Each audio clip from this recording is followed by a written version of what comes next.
સુરત શહેરમાં એક બાજુ છેલ્લા ઘણા સમયથી અચાનક બેભાન થયા બાદ મોતની ઘટનાઓ બની રહી છે. લગભગ રોજ એકાદ બે વ્યક્તિનું અચાનક બેભાન થયા બાદ મોતને ભેટવાની ઘટનાઓ યથાવત રહેવા પામી છે.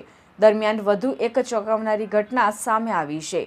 કાપોદ્રા વિસ્તારમાં આવેલી ધારુકાવાડા કોલેજમાં મંચ પર સ્પીચ આપતી વખતે ચાલુ સ્પીચે અચાનક બેભાન થયા બાદ અમદાવાદની યુવતીનું મોત નીપજ્યું હતું, જેને પગલે પરિવારમાં શોક છવાઈ ગયો છે.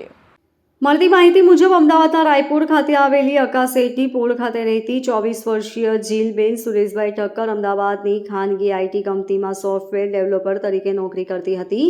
ગઈકાલે વહેલી સવારે જીલ તેમના મિત્રો સાથે કાપોદ્રા ખાતે આવેલા ધારુકાવાડા કોલેજમાં વર્લ્ડ કેમ્પમાં આવી હતી. દરમિયાન કોલેજના ઓડિટોરિયમમાં મંચ ઉપર સ્પીચ આપતી હતી ત્યારે ચાલુ સ્પીચે અચાનક પડી ગઈ હતી અને બેભાન થઈ ગઈ હતી. તેમને તાત્કાલિક નજીકની ખાનગી હોસ્પિટલમાં ખસેડવામાં આવી હતી, જ્યાં પ્રાથમિક સારવાર દરમિયાન તબીબે તેને મૃત જાહેર કરી હતી. આ બનાવની તપાસ કરી રહેલા કાપોદ્રા પોલીસે જણાવ્યું હતું કે જીલબેન આઈટી કંપનીમાં કામ કરતી હતી અને આ કંપનીનું કેમ્પ ચાલી રહ્યું હતું, જેથી જીલબેન અમદાવાદથી સુરત આવી હતી.